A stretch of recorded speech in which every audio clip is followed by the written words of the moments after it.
구독자 여러분 안녕하세요. 오늘도 행복한 하루를 보내고 계신지요? 아니면 지치고 위로받고 싶은 마음에 여기 유튜브를 찾아오셨을까요? 바로 평소에 제가 그러하던 말이죠.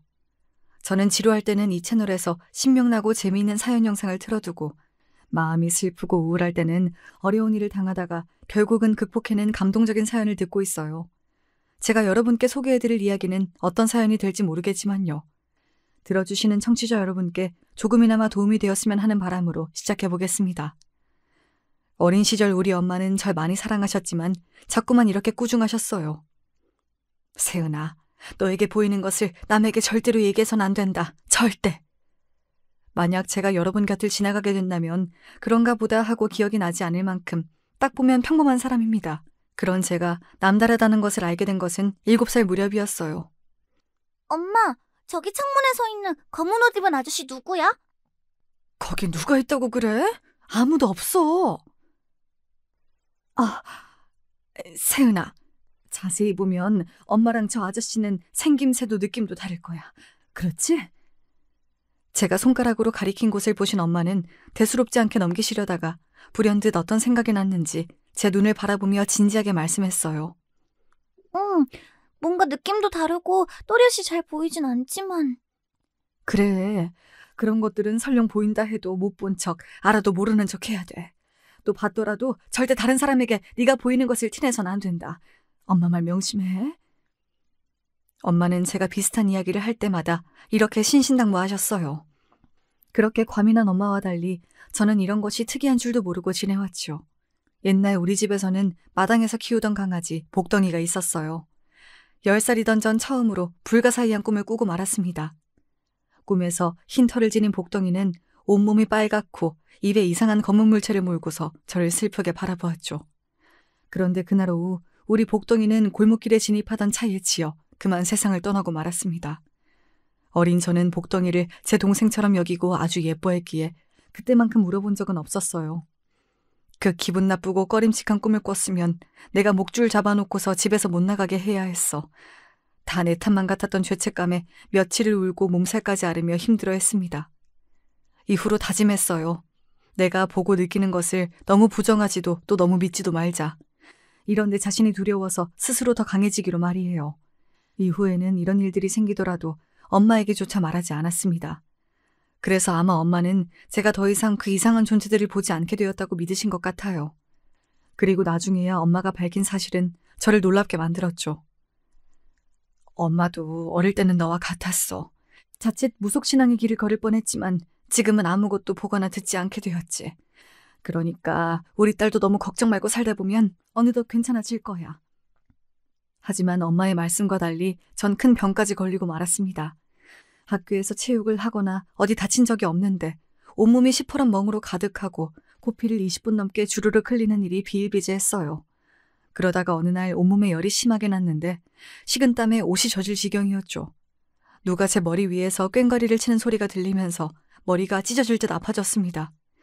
제 병색에 부모님은 대학병원으로 데려가셨고 그곳에서 전 급성 림프모구 백혈병 진단을 받고 말았어요. 병원에서는 이 병이 너무 갑작스럽게 왔고 지금 상태로는 완치를 장담할 수 없다고 포기하는 상황이었기에 부모님은 절망에 빠지셨습니다. 게다가 예전부터 가끔 흐릿하게 보이던 존재가 점점 뚜렷해져서 이제 사람과 구분이 어렵고 저에게 말까지 거는 것입니다. 아픈 몸보다 저에게 일어나는 이런 것들이 어린 저를 힘들게 만들었죠. 매일 무서워서 무릎을 끌어안고 이불을 덮어쓴 채로 병실에서 지냈습니다. 그러던 어느 날 저를 보러 오신 이모는 날카로운 눈매로 저를 한번 보시더니 엄마에게 이랬습니다. 언니는 알지? 얘 병원에서 치료받을 병 아니야. 그래.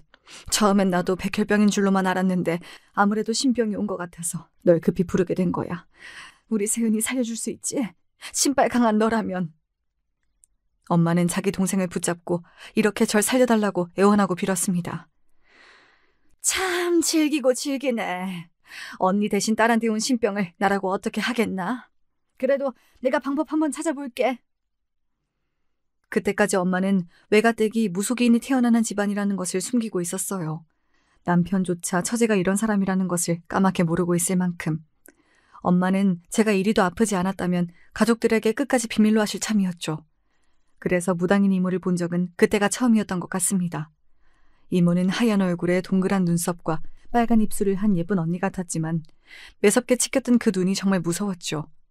그래도 어쩐지 처음 본 이모가 낯설지 않고 친근했습니다. 며칠 뒤 이모는 엄마를 찾아오셨고 그 이후로 아빠와 엄마는 이모가 가져온 방책을 두고 옥신각신 싸우셨어요. 이모의 방책은 바로 제가 굿을 받는 것이었죠. 아빠는 굿이라니 말도 안 된다며 결사반대하셨지만 죽어가는 딸을 살려볼 마지막 방법이라고 설득하는 엄마에게 결국 지고 마셨어요. 그렇지만 이모가 저에게 한 굿은 신을 모시는 신내림이 아니라 신내림을 막아주십사 비는 굿이었다고 합니다. 거짓말처럼 이모의 굿을 받은 뒤로 제 병은 씻은 듯 나았습니다. 병원에서는 정말 불가사의한 일이라고 어느 날 갑자기 백혈구 수치가 정상으로 돌아오고 모든 신체 반응이 정상이 되었다고 놀라워했어요. 얼마 뒤 처음으로 이모의 신당에 엄마가 찾아가서 감사의 인사를 드렸습니다.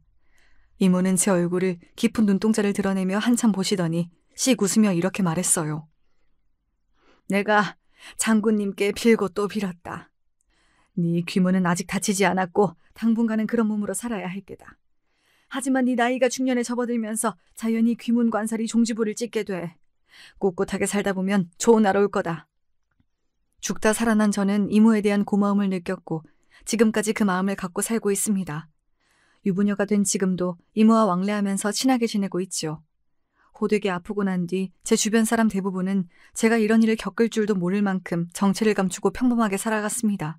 평범한 한국 학생처럼 공부하고 평범한 대학을 나와서 회사에 취직까지 했으니까요.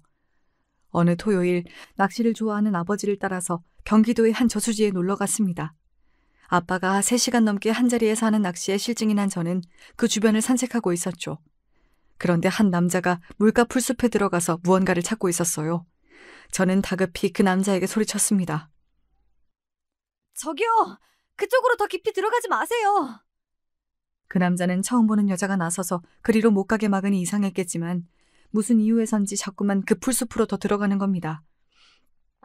저러다가 큰일 나겠지 싶어 급기야 제가 직접 거기로 뛰어가서 그 남자 팔을 잡았어요. 당신이 누구시길래 도대체 저한테 왜 그러는 겁니까? 그에게 뭐라고 답해야 할지 몰라서 말도 못하고 꿀묵은 벙어리 마냥 있었어요. 낚시터 주변 진흙밭은 물가와 경계가 오묘했고 자칫 빠지기 쉬운 고조라 이곳에서 익사사고가 있었다는 것을 아빠에게 들어 알고 있었거든요. 그저 알 수 없는 불길함에 일면식도 없는 이 남자를 구해야겠다는 생각밖에 없어서 저도 모르게 달려든 것입니다. 이런 저도 제 자신이 의아하고 당황스러웠죠. 어쨌든 여기는 정말 위험한 곳이니까 그만 올라가세요. 저 믿고요. 저도 놓칠 수 없는 소중한 게 떨어져서 어쩔 수가 없어요. 마음은 고맙지만 조심할 테니 걱정 말고 가던 길 가세요. 남자가 이 말을 마치고 돌아서는 순간 풍덩하고 그는 저수지물에 빠져버리고 말았습니다. 여기 사람이 빠졌어요. 도와주세요. 전 고래고래 소리쳐 사람을 찾았고 제 소리에 아빠는 낚싯대를 들고 와서 물에 빠진 남자가 잡고 나오도록 도와주셨어요. 가까스로 목숨을 건진 남자는 마신문을 토해내며 정신을 못 차리고 있었습니다. 그를 돕던 아빠는 이제 괜찮아진 남자에게 물었어요. 청년은 그 위험한 곳에서 뭐하느라 이렇게 되었어? 낚시하다가 아버지 유품인 시계를 그쪽 물에 빠뜨렸거든요. 그걸 찾아야겠다는 생각에 그만 앞뒤 없이 달려들어 이렇게 되고 말았네요. 어르신, 그리고 아가씨, 제 목숨을 구해주셔서 정말 고맙습니다. 하지만 지금 당신 손목에 시계는 그대로 있는데요? 제 말을 듣던 남자는 자기 손목을 보더니 정말 시계를 잃어버리지 않았음을 깨닫고 아연실색하고 말았습니다. 내가 뭐에 홀렸나? 술도 안 마셨는데 이게 어찌 된 일이지? 하지만 그 남자도 저도 그날 정말 뭐에 홀린 모양입니다. 이날 만난 것을 계기로 우리는 부부의 연까지 맺게 되었으니 말이죠. 아직도 남편은 우리가 처음 만난 날이 이해되지 않는다며 저에게 묻곤 합니다. 당신은 거기가 위험하다는 것을 어떻게 알고 그리도 필사적으로 날 막았던 거야? 뭐 아는 게 있었던 사람처럼 말이지. 그래서 우리가 부부의 만남이 운명인 거 아니겠어? 아빠랑 평소 자주 다녀서 그 저수지가 위험한 걸 알아서지 뭐. 그저 설명하지 못할 불길한 예감이 들어 그를 막았다고는 하지 못하고 이렇게 둘러댔습니다. 남편은 자상하고 저를 아껴주는 좋은 사람이었고 공기업이라는 안정적인 직장까지 정말 완벽한 남자였어요. 이모는 제 팔자가 좋은 편이라고 말했었는데 틀린 말은 아니었나 봅니다. 하지만 남편의 어머님하고 저는 도무지 잘 지내기 어려워서 늘 고민이었죠. 시아버지는 술과 담배를 즐기시다가 58세에 세상을 뜨시고 이후 어머님은 혼자 된 몸으로 남편과 시동생을 키우셨던 분입니다. 그렇게 고생하시다 보니 두 아들에 대한 기대감이 크셨던 것 같아요.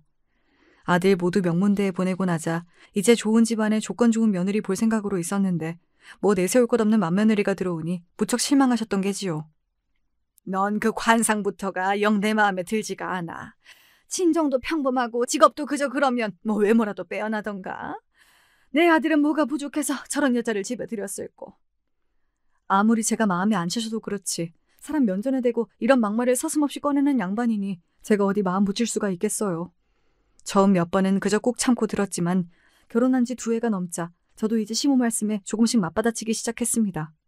제가 잘못한 것도 없는데 이렇게 당하기만 하면 너무 억울하니까요. 이상하네. 우리 천상 장군 보살님은 제 관상이 엄청 좋다고 하시던데요. 남편과 그 집안 전체를 일으킬 만한 사주를 가졌대요, 제가. 저를 며느리로 들이는 집은 잔치라도 벌여야 할 거라고 그분이 말씀하셨어요. 잔치? 거기 돌팔이 무당 아니냐? 전 우리 이모를 무시하는 시모에게 참을 수가 없었습니다. 돌팔이라뇨? 그분 덕에 어릴 때 목숨도 부지했는데 잘 알지도 못하면서 영역 있는 분에게 함부로 말씀하셨다가는 영 안 좋은 일 당하십니다. 제 이야기에 시모는 겁을 먹은 모양인지 더 이상 말을 아끼시더군요. 나이 30이 넘었는데 아기를 안 낳는다고, 친정이 가난하다고 여러 가지 이유에서 시모는 제가 마음에 차지 않아 하셨습니다. 어쩌면 시모는 초장부터 제 길을 누르고 고분고분한 며느리가 되길 원하셨는지도 모르겠어요. 그렇지만 저도 적당히는 들어드리고 적당히는 되받아치며 아웅다웅한 고부관계를 이어가고 있었습니다. 뭐 그래도 그때까지는 참아낼만 했어요. 하지만 사람 둘을 놓고 하는 시모의 차별에 제 마음은 피멍이 들어갔습니다. 남편보다 1살 아래 서방님은 연봉 1억이 넘는 IT업계 재원인데 야망이 큰 남자였죠. 입버릇처럼 말하던 조건 좋은 여자와 만나기 위해 맞선을 보고 하더니 결국 원하는 결혼에 꼴이 나고 말았습니다. 직업은 이비인후과 의사에 친정집도 빵빵한 그런 여자와 결혼한 서방님은 자신의 결혼에 썩 만족스러운 모습이었죠. 그래. 내가 아들 둘을 잘 키우기는 했지. 큰 녀석은 공기업에, 작은 녀석은 연봉 높은 회사에 다니는데 거기에 딱 맞는 의사 며느리까지 들어왔으니 말이야.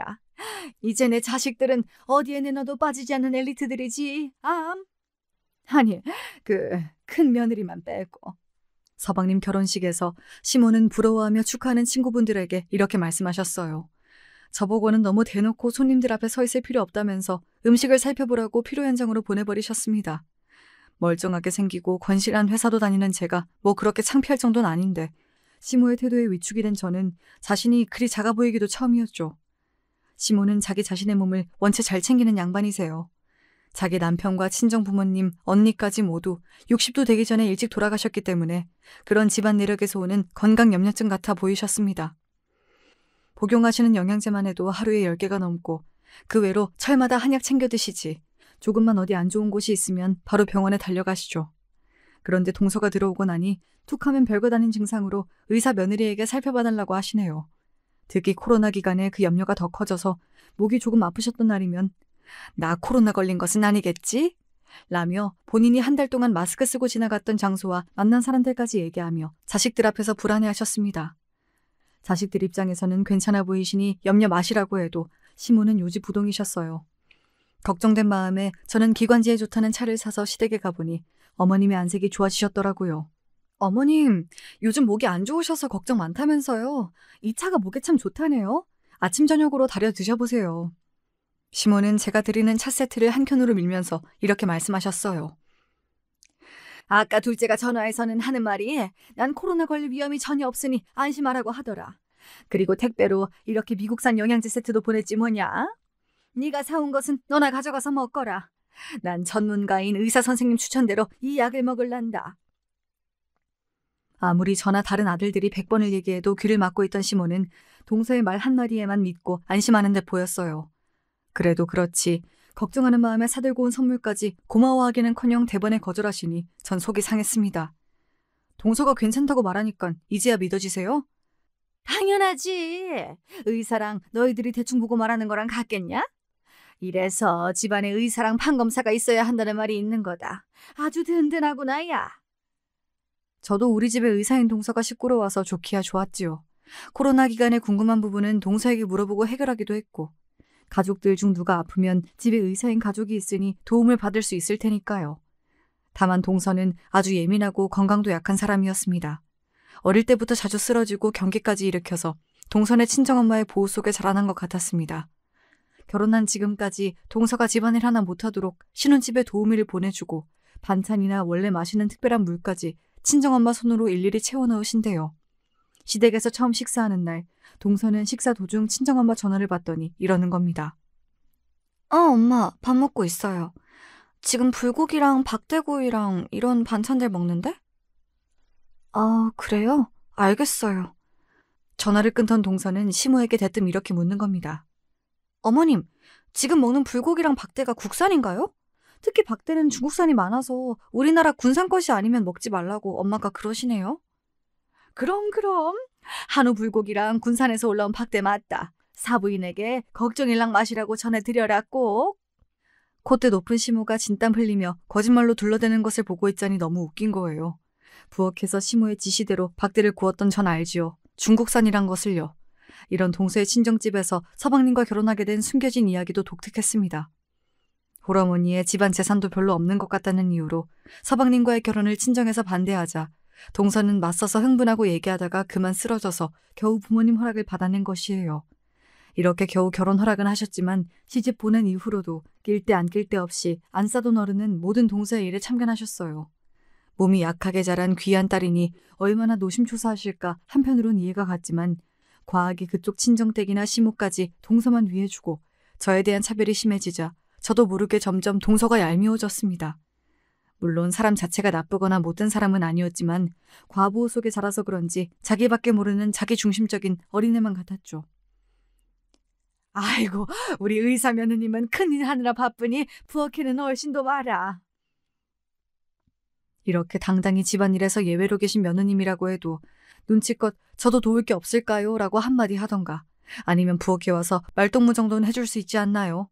동서는 거실 안마의자에 앉아서는 저와 시모가 식사 준비로 분주한 가운데 혼자 잘 놀고 있는 겁니다. 오히려 형님, 저 목마른데 마실 것 없을까요? 라며 시켜먹으니 부하가 치밀어서 퉁명스럽게 대답했어요. 여긴 우리 집도 아니고 어머님 댁인데 내가 그걸 어떻게 알아? 야야, 두 번째 냉장고에 포도랑 오렌지 주스 다 있다. 세아가 어떤 걸로 갖다 주랴? 전 오렌지 주스요. 시모는 바로 오렌지 주스 한 잔을 따라서 동서 앞에 대령했는데 주스에 입도 대기 전에 동서는 이러고 묻는 겁니다. 이거 100% 유기농 주스 맞나요? 전 첨가물이 가득한 시중에 파는 것은 절대 입에 대지 않거든요. 당황한 시모는 괜히 저에게 큰 소리를 치곤 해요. 아무리 아끼는 며느리라지만 이 상황에 민망해진 시모는 괜히 만만한 저에게 분풀이하는 거죠. 야, 넌 네 동서 취향도 모르고 올 때 그런 거 좀 사오지 그랬냐? 얼른 마트 가서 네 동서가 좋아할 만한 것으로 사와라. 아주 고급으로, 어? 저는 하다 이렇게 동서의 주스 심부름까지 해야 했습니다. 돌아와 보니 동서는 먼저 식탁에 앉아서 시모가 차려주는 반찬들을 보고만 있었어요. 그리고 다른 사람들 것은 빼놓고 딱 자기 숟가락 젓가락만 놓고 가만히 있더군요. 이런 여자가 제 유일한 동서로 들어오다니 시댁만 있으면 저 정말 답답해 죽을 것 같았죠. 그러다가 제 감정이 폭발한 것은 어느 추석 명절의 일이었습니다. 모두가 둘러앉은 식탁에 시모는 주로 동서가 좋아하는 반찬들 위주로 거기에 아들들이 좋아하는 게장이랑 갈비찜은 있었지만 제가 좋아하는 호박전 따위는 하나 없더군요. 여기까진 그래도 괜찮았지만 보기만 해도 구역질이 올라오는 토랑국까지 올리셨어요. 추석 때는 의례 먹는 음식이지만요. 전 옛날 토랑국에 대한 나쁜 기억으로 이런 증상이 있다고 몇 번이나 어머님께 강조해드렸습니다. 하지만 동서가 토랑국을 잘 먹는다는 이유로 시모는 자주 이 국을 해서 내놓으시더라고요. 어머님, 전 토랑국 냄새만 맡아도 속이 울렁거리는 거 아시면서 매번 제 국은 부엌에 갖다 놓고 올게요. 아, 형님은 토랑국을 잘 못 드시는구나. 대신 여긴 다른 반찬 많으니까 국은 안 드시면 되겠어요. 형님이 먹든 말든 신경 쓰지 않고 자기 혼자 맛있게 국을 먹고 있는 꼴이 얄미웠습니다. 도란 때문인지 동서와 시모 때문인지 결국 저는 속에서 역한 것이 올라와서 화장실로 달려가 변기를 붙잡아야 했습니다. 먹은 것이 없어서 개원할 것이 없었지만 헛구역질만 했죠. 형님, 혹시 임신하셨어요? 제가 토하는 모습에 놀란 눈으로 저를 보며 진심으로 동서는 이렇게 생각하는 겁니다. 의사를 할 정도로 똑똑한 사람이 진짜 몰라서 묻는 건지 아니면 모르는 척 고도의 여우짓을 하는 건지 헷갈리기까지 했어요. 저도 모르게 속에 있는 말까지 툭 튀어나와 버렸어요. 동서 진짜 공부해서 의대 간 거 맞지? 어머님이 토랑곡 올리실 때마다 내가 토하는 거 봐왔잖아. 진짜 몰라서 묻는 거야? 아니면 나 염장 지르려고 일부러? 그럼요. 제가 얼마나 공부를 잘할게요? 형님이 토랑곡을 그렇게 싫어하는지 제가 어떻게 알아요? 같이 사는 가족도 아닌데. 동서가 좋아한다고 해서 어머님이 1년에 대여섯 번은 주시잖아. 그걸 정말 기억 못한다고? 아이고, 별것도 아닌 일로다 큰 소리 나게 하지 마라. 형님이 돼가지고선 속 좁겠으리.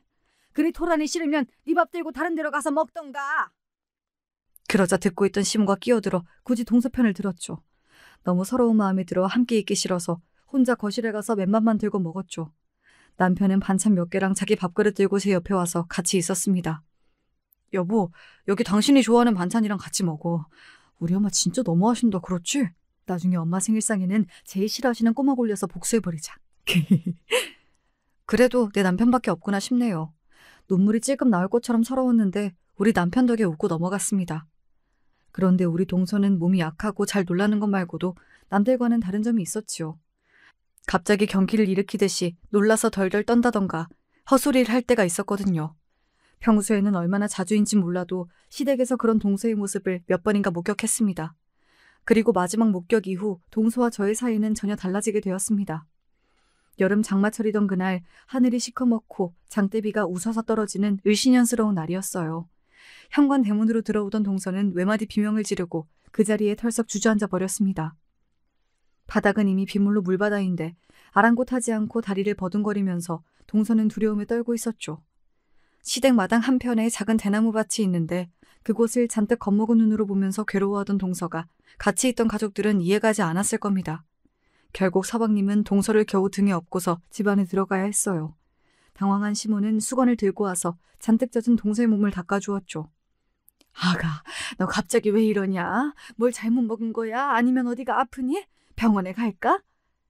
집에 들어와서도 여전한 동서의 모습에 걱정된 가족들은 병원에 전화하는 등 허둥대고 있었습니다. 그렇지만 저만은 동서가 왜 그러는지 알고 있었죠. 가족들이 없는 틈에 동서의 귓가에 대고 넌지시 말했습니다. 동서는 아까 그거 봤지? 대나무 숲에 서 있던 그것.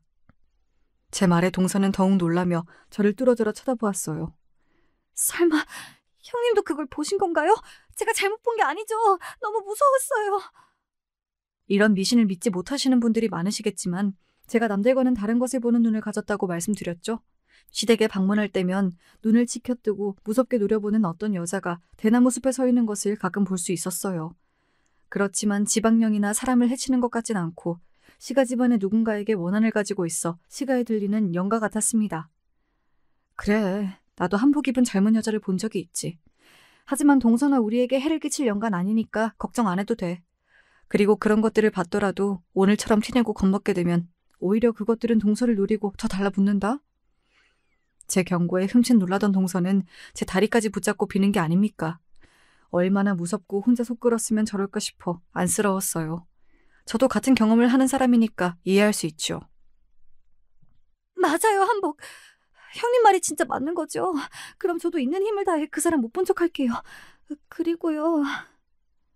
동서는 제가 같은 것을 보았다는 이야기에 놀라면서도 한편으로 안심하고 저에게 이런저런 것들을 묻기 시작했습니다.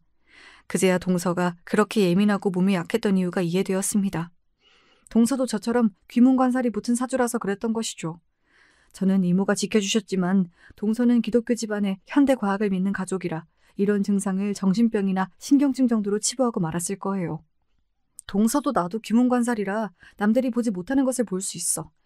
우리 이모가 신내림받은 무녀시거든. 난 이모 덕에 보호받을 수 있었지만 자기는 혼자서 힘들었겠다. 누가 이상하게 볼까봐 어디에 이런 사정을 말 못하고. 그치?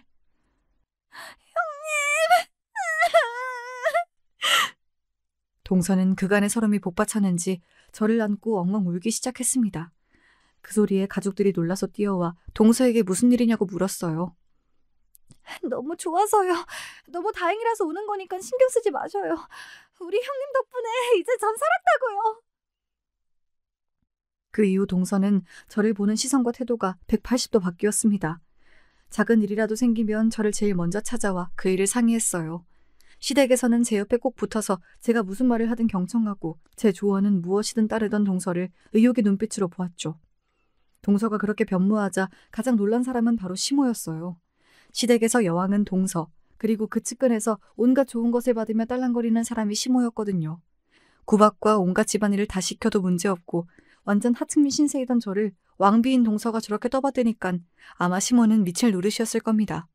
제가 무슨 말만 해도 네 형님 하고 똥으로 매주를 쓰라고 해도 따를 기세였지요. 그래서 시모가 원래 하듯 저에게 잔소리하면 동서는 무조건 제 편을 들었습니다. 야야, 고기를 그렇게 민숭민숭하게 구우면 맛대가리 하나 없어. 바싹 익혀서 고소하게 만들어야지. 남편보다 조건이 처지면 이런 거라도 잘해야지. 너는 어째 잘하는 것이 하나 없냐? 저희 집에서는 이 정도로 구워 먹는 게 일상이에요. 맛만 좋은데? 그럼 어머님께서 직접 만나게 구우시겠어요? 며느리라는 애가 더운 날 늙은 시어미를 시켜야 직성이 풀리겠냐? 어서 제대로 굽지 못해? 어머님, 고기는 형님처럼 굽는 편이 맛도 좋고 건강에도 좋아요. 어머님 구우시듯 고기가 타버리면 발암물질인 벤조피렌이 생성되거든요. 그리고 형님 더우시니까 이제 제가 구울게요. 이렇게 말하고 제 집게를 가져가서 스스로 고기도 굽는 기특한 짓을 하는 거예요. 동서의 모습에 저는 흐뭇하게 웃고 있었지만 세모 눈을 한 시모는 우리를 째려보고 계셨죠. 특별한 날이 아닌데도 동선에 안 싸던 어르신은 수입 그릇이나 고급 소재 스카프 등 비싸고 호화스러운 선물을 가끔 보내주셨습니다. 시모는 여기에 넘어가서 동서를 더 예뻐해 주시는 듯도 했죠. 전에는 동서가 선물을 들고 오면 모두 시모가 독차지했지만 이제 어림도 없습니다. 도리어 저만 살짝 불러내서 동서는 선물을 주려다가 그만 시모에게 들켜버리고 말았죠. 이 크림이 스웨덴에 있는 연구소에서 개발한 줄기세포로 만든 건데 강남 엄마들 사이에서 그렇게 인기가 많다고 엄마가 특별히 사다 주신 거예요. 한 통에 50만 원이 넘는다고 저 2개 주신 거를 형님하고 나눠 쓰려고요. 아이고 동서, 나는 이렇게 비싼 크림은 부담돼서 못 쓰는 사람이야. 내 피부는 바셀린만 발라도 이렇게 깐 달걀처럼 반질되는걸? 어머님 좋아하실 텐데 어머님께 드리자. 어머님께는 지난달에 화장품 세트 하나 갖다 드려서 괜찮아요. 좋은 건 같이 써봐야죠. 형님이랑 나랑 같이. 마지못해 영양크림을 받고 둘이 방에서 나오는데 거실에 계시던 시모가 우리에게 이렇게 말씀하시대요. 50만 원 하는 비싼 것을 너희들 팽팽한 피부에 갖다 쓴다 이 말이지? 나는 다 늙어서 그리 좋은 화장품 바를 필요도 없단 거냐? 아주 괘씸한 것들 같으니. 아마 우리 대화를 몰래 엿들으신 모양인지 시모가 역정을 내시니 미안스러워서 제 크림을 시모에게 드리려고 했어요. 하지만 동서는 저를 말렸습니다. 아니에요. 드린 형님 것은 그대로 받으시고요. 제가 다음에 올 때 어머님 것도 새로 사올게요. 그럼 모두 좋은 거잖아요? 그러니 기분 푸세요, 어머님. 동서의 말대로 나중에 어머님 것도 갖다 드렸지만 시모는 이 일로 계속 서운한 마음에 꽁에 있으셨죠. 거보세요. 차별당하는 기분이 어떤 것인지 어머님도 이제 아시겠죠? 시모의 모습에 전 사이다를 마신 듯 후련했습니다. 하지만 시모는 이런 일들을 마음에 담아두셨던 것 같아요. 어느 날 그 불똥이 저에게 튀고 말았습니다. 저는 무속인 집안 사람인 만큼 제사가 중요하다고 믿고 있지요. 그래서 시댁 조상님들의 제사를 늘 정성을 다해 모셨습니다. 이 점에 대해서는 저 미워하던 시모도 기특해하는 부분이었지요. 매사 고분고분하지 않은 애가 그래도 제사만큼은 한 번도 빼먹지 않고 음식도 나보다 더 정성을 들이니 저거 하나는 내가 인정한다. 그런데 이번 제사를 앞두고 제가 몸이 많이 안 좋아졌습니다. 예전 신병이 올 때처럼 고열에 몸을 꼼짝할 수 없을 만큼 굳어서 잘 움직이지 못했지요. 둘째야, 이번 달 말일이 저희 시아버지 기일이야. 아버지 제사를 지내야 하는데 아니 뭐 정이 병원 일로 바쁘면 어쩔 수 없고 시간 되면 한번 들르거라. 제사 음식 장만은커녕 참석하는 것만도 이렇게 눈치 보며 동서를 부르는 시모는 맏며느리인 저에 대해서는 사뭇 달랐죠. 결혼한 뒤로 시댁 제사는 매번 동서나 시모가 아닌 제 몫이었어요. 괘씸하게도 결혼한 뒤 시댁 제사에 참석 한 번 안 한 동서를 시모는 탓하지도 않았고요. 하지만 이번만큼은 제 몸이 이렇다 보니 어렵겠다 싶었죠. 모레 아버님 기일 준비는 어머님과 동서가 하셔야겠어요. 요즘 제가 몸이 정말 좋지 않거든요. 웃기고 있네. 그런 얼토당토하는 핑계를 내 믿을 것 같으냐? 평소대로 맏며느리가 정성껏 제사를 모셔야지 어딜 빠지려 들어?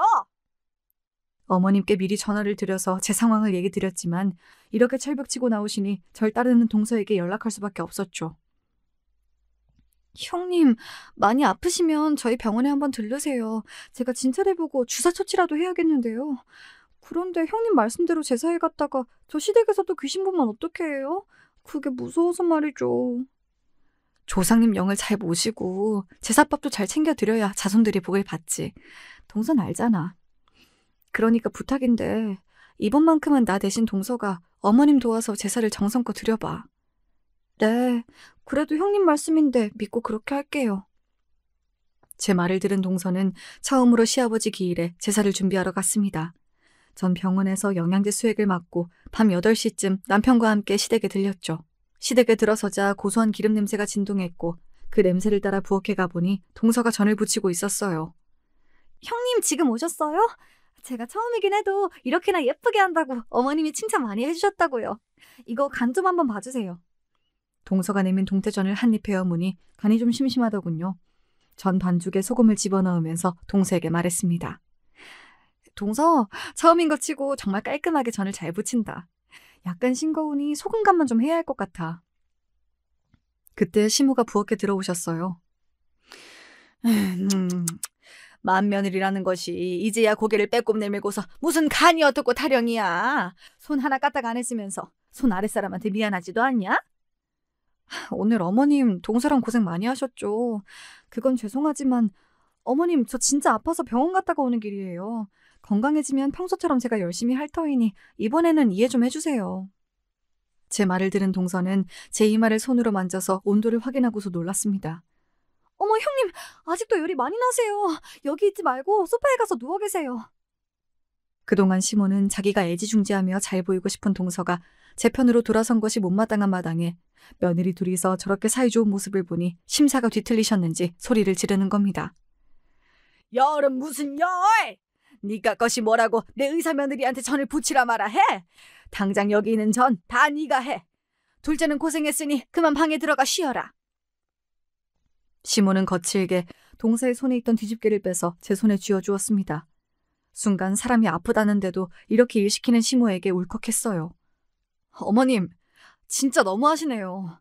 무슨 계모가 의붓딸 괴롭히는 것도 아니고 왜 저한테만 이렇게 심하게 구십니까? 뭐? 계모가 어째? 이게 말하는 버르장머리하고는? 그때 시모는 손으로 제 귓방망이를 쳤습니다. 아무리 제가 미우셔도 그래도 그렇지 며느리 얼굴까지 치다니요. 그때 동서가 깨악하고 소리 지르며 기겁했습니다. 이 야단법석에 집에 있던 모든 가족들이 무슨 일이냐며 부엌으로 몰려들었고요. 어머님, 형님에게 무슨 짓을 하신 거예요? 우리 형님이 어떤 분인 줄 알고 이 집 귀신 붙어있던 것도 쫓아내신 분이 바로 형님이란 말이에요. 동서는 벌벌 떨며 가족들 앞에서 내 정체를 밝히고 말았습니다. 이 이야기에 모든 가족은 놀라움을 금치 못했죠. 아니, 그게 무슨 소리냐? 귀신이라니? 이미 제 정체가 발각된 마당에 하는 수 없이 전 한숨 한번 쉬고 말했죠. 시댁에 들어온 순간부터 마당 대나무밭에 긴 머리를 늘어뜨리고 흰 저고리에 검정 치마 입은 여자분이 이 집을 노려보고 있었습니다. 제 생각에는 어머님에게 원한이 있는 영가 같아요. 돌아가신 지 한참 되신. 어머님은 누구신지 알죠? 제 말에 짐작이 가는 사람이 있던 모양인지 시모는 갑자기 개거품을 물며 그 자리에 쓰러지고 말았습니다. 언니? 설마 죽은 우리 언니가 이 집에 있었단 말이냐? 시모가 옛날 앨범에서 꺼낸 낡은 사진 속 여인은 동서와 제가 본 그 영가가 맞았어요. 우리가 이분의 영이 여기에 계신다고 하자 시모는 아연실색하며 털어놓기 시작했습니다. 우리 언니가 나 때문에 얼마나 한이 맺혔으면 여기까지. 미안해요. 어머님에게는 3살 위인 언니가 있었대요. 20대 초반 언니가 만나고 있는 동네 청년 한 사람이 있었는데 사실 시모도 그 사람을 남몰래 연모하고 있었답니다. 놀랍게도 그 남자는 지금은 돌아가신 시아버지였어요. 치사하게도 시모는 자기 언니가 사귀던 남자를 꼬셔서 결혼까지 하고 만 것이죠. 실연당한 언니는 자기 동생의 남편으로 되어버린 애인을 볼 자신이 없어서 부모님이 소개해준 연마을 남자랑 금세 결혼하고 나가버렸답니다. 그런데 하필 결혼한 언니의 남자는 술독에 빠져서 자기 마누라 하나 패는 그런 하찮은 놈이었던 거죠. 이유도 없이 매질당하고 사랑하는 남자와 친동생에게 배신당한 심정을 감당하지 못한 채 그만 시모의 언니분은 스스로 목숨을 끊으셨던 겁니다. 그 한으로 아마 승천하지 못하고 시모가 사는 곳을 따라다닌 것 같아요. 그분 한이 많으셨던 것 같습니다. 저희 이모님이 장군님을 모시는 무녀인데 얼마 전 제 부탁으로 그 혼백을 잘 달래드렸어요. 그래서 지금은 이 집에 안 계시니 염려 마십시오. 그런 일이 있는 줄도 모르고 난 첫째 널 자식처럼 대접도 못 해줬는데 정말로 고맙구나. 시모는 눈물까지 흘리며 저에게 미안해하고 고마워하셨습니다. 동서를 제외한 가족 모두, 심지어 우리 남편까지 제 정체를 알고 나자 그 이후 저의 위상은 영단판이 되더군요. 남다르다는 것을 꼭꼭 감추고만 살았는데 이렇게 좋은 일도 있는지 미처 몰랐어요. 이제 저는 시모에게 구박당하는 천덕꾸러기 며느리 신세에서 벗어나게 되었습니다. 요즘 어머님은 더 이상 저에게 일을 강요하고 막대하는 태도를 하지 않으세요. 오히려 제 눈치를 엄청 살피고는 하시죠. 불과 얼마 전 제 뺨을 올리신 분이 맞는가 신기할 정도라니까요. 예, 혹시 요즘도 우리 언니 영이 붙어 다니냐? 요새 내 어깨랑 등이 너무 아프구나. 그분은 어머님을 그렇게 괴롭힐 요량으로 있는 분은 아니셨어요. 악한 마음을 잡수셨다면 이미 진즉 일을 치르셨을걸요? 동생에 대한 애정도 미움도 복잡하게 얽힌 한이셨을 것 같습니다. 지금 어머님 곁에 아무것도 없으니 안심하세요. 그렇겠지? 우리 언니 한 풀고 저 세상에 잘 가셨으면 좋겠다. 내가 미친년이지. 평생 고생만 시키다가 일찍 가버린 너희 시아버지 같은 남자에게 반해서 우리 언니에게 몹쓸 짓 했으니 말이다. 앞으로도 네가 우리 집을 잘 지켜다오. 이렇게 제가 온 가족을 지키는 수호신이 된 것처럼 저를 의지하고 대우해 주셨으니까요. 그래도 아직 저를 못 믿어하던 마음이 있던 시모가 이렇게 바뀌기까지는 한 가지 사건이 결정적이었습니다. 시부의 제삿날 사건이 벌어지고 여러 날이 지난 어느 밤, 오랜만에 기분 나쁘고 끔찍한 꿈을 꾼 저는 일어나자마자 바로 어머님에게 전화드렸어요. 아니, 새벽부터 얘가 웬 전화냐? 어머님, 혹시 오늘 외출하시나요? 다름이 아니라 간밤 제 꿈자리가 사납고 해서 어머님 걱정이 되었거든요. 오늘 불길하니까 아무래도 집에만 계시는 것이 좋겠어요. 얘가 갑자기 무슨 꿈 타령이야. 우리 모임에서 꽃놀이 가기로 했어. 이따가 아침 9시에 관광버스 타러 나가야 한다. 제 꿈에 대해 자세히 설명드릴 순 없었지만 분명 시모에게 나쁜 일이 생길 것만 같아서 전 절실하게 다시 부탁드렸어요. 이러쿵저러쿵 자세히 설명은 못 드려요. 어쨌든 제 말 한 번만 믿고 제발 오늘은 집에 계세요. 이렇게 통화를 마치고 있는데 어머님이 분명히 나가지 않겠다고 약속하신 게 아니라서 전 걱정이 되었습니다. 남편을 출근 준비시키고 전 회사에 좀 늦겠다는 연락을 드리고 나서 곧장 시댁으로 갔어요. 시댁에 도착해서 초인종을 아무리 눌러도 인기척이 없는 겁니다. 그때 시계를 보니 아침 10시. 이미 시모는 그 꽃놀이 버스를 타고 이미 나가버린 모양이었어요. 알 수 없는 두려움이 몰려와서 어머님께 전화를 드리려고 다급히 핸드폰을 가방에서 꺼내려던 그때 저기 골목에서 집으로 걸어오는 어머님이 보였지요. 아이고 다행이다. 어머님, 그 모임 안 가신 거예요? 장을 보셨는지 시장 바구니를 들고 오시던 어머님은 놀란 눈으로 저를 보셨지요. 아니, 네가 출근도 안 하고 왜 여기 와 있어? 어머님께서 나가셨을까 봐 걱정돼서 말이죠. 다행히 집에 계셨군요. 그래, 네가 괜히 재수없는 소리를 새벽부터 해서는 찜찜해서 어디 갈 수가 있어야 말이지. 아침거리 사러 잠깐 슈퍼에 다녀왔다. 그런데 너 이 땀이 뭐니? 젊은 애가 왜 이렇게 식은 땀을 흘려? 손수건으로 땀을 닦으려던 그때 시모의 핸드폰이 울렸습니다. 여보셔? 아, 성우 엄마. 아이고, 나는 오늘 꽃놀이 못 갔어요. 뭐 말 못할 사정이 생겨서. 그런데 성우 엄마랑 모임 사람들 모두 잘 가고 있지요? 어쩐 일인지 통화하시던 어머님 얼굴은 점점 굳어가고 있었습니다. 전화로 무슨 소리를 들으셨던지 입을 탁 벌리고 놀란 시모는 저에게 물어보셨죠. 어떻게 이런 일이 다 있을 수 있단 말이냐? 너 설마 이걸 다 알고서 날 못 가게 그리 막았던 게냐? 제가 무슨 무녀처럼 정확히 일어날 일을 예측하고 그런 사람은 못 됩니다. 그저 불길한 예감이 들 때는 매사 조심하고 주변 사람들에게 경계시키는 것이 고작이죠. 그래서 이렇게 그 예감이 맞아떨어지면 저조차 소름이 돋곤 합니다. 어머님이 통화하신 분은 오늘 꽃놀이에 갈 예정이었지만 갑작스러운 배탈로 일정을 취소하고 집에 계셨대요. 그런데 그 모임에 가신 친한 분이 방금 놀라운 일을 전해준 것입니다. 어머님도 같이 타고 갈 예정이었던 버스가 그만 도로에 미끄러져서 사고가 나버렸다는 것입니다. 그래서 버스에 타고 계시던 분들은 급히 병원으로 이송되고 있다고요. 다행히 큰 인명사고는 없었지만 연세 있는 분들이라 골절과 타박상 등 중경상을 입으셔서 한동안 고생하셨다고 나중에 들었어요. 솔직히 말하자면 전 귀문이 닫혀서 정상인과 같아진 지 시간이 좀 흘렀습니다. 그렇지만 이 일 이후로 우리 가족들, 특히 시모는 저를 어느 점집 보살님 모시듯 대해주세요. 거기에 대고 어머님, 저는 이제 신기가 없어진 지 오래됩니다. 라고 솔직히 털어놓을 필요는 없잖아요.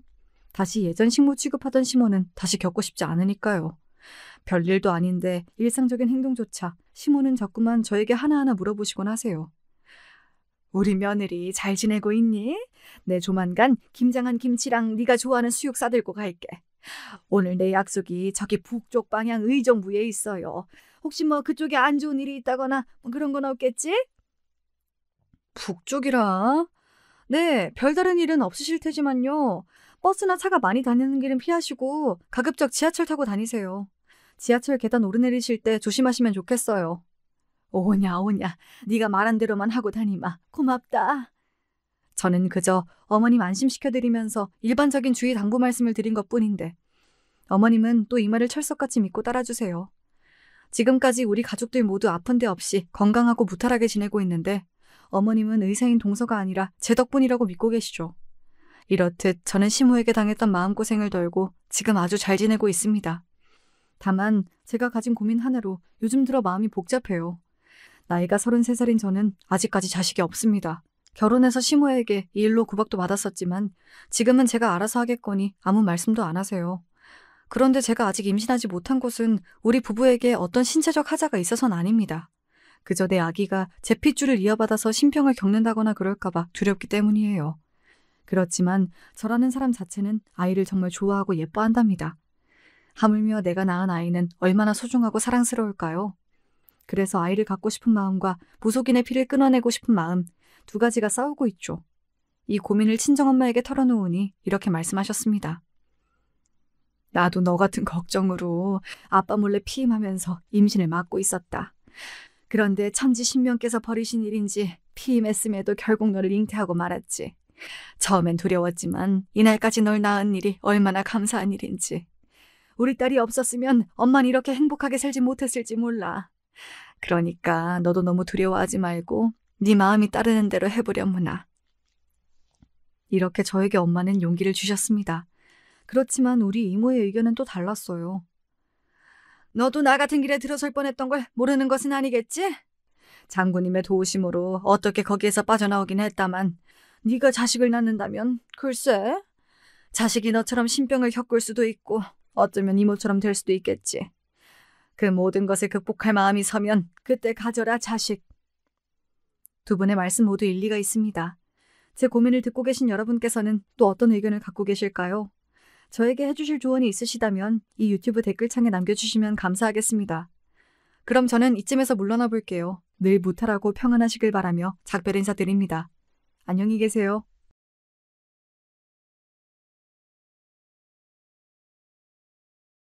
안녕하세요. 시간이 날 때마다 사연을 한 편씩 틀어놓는 구독자인데요. 이번엔 제 이야기를 한번 직접 신청해 보게 됐습니다. 여러분 중에서 착하다는 단어를 모르는 분은 안 계시겠죠. 착하다의 사전적 의미는 언행이나 마음씨가 곱고 바르며 상냥하다는 뜻입니다. 그러나 저에게 있어서 착하다는 것은 제 고집을 피우지 않고 저 스스로를 낮추고 양보하는 것이었어요. 그런 식으로 착하게 구는 것이 좋은 세상, 부드러운 사회를 만들어가는 것이라고 생각을 하는 사람이 바로 저였습니다. 웬만하면 남한테 싫은 소리 같은 건 안 하면서 살았고요. 웬만하면 남의 요구를 거절하기보단 들어주는 편이었고, 웬만하면 남에게 상처가 될 것 같은 말은 입 안으로만 꾸역꾸역 삼키고 지내왔었습니다. 제가 대단히 유별난 어린 시절을 보낸 건 아니었어요. 특징이라고 한다면 어렸을 적에 외할머니 댁에서 2년 살았던 것, 그리고 동생만 셋 딸린 집안의 장녀라는 것 정도가 있겠습니다. 그 외에는 특징도 없고 평범했어요. 집안에 적당히 돈이 없었고 전 적당히 공부를 못했으며 적당히 일을 잘해서 아등바등 살아온 바였죠.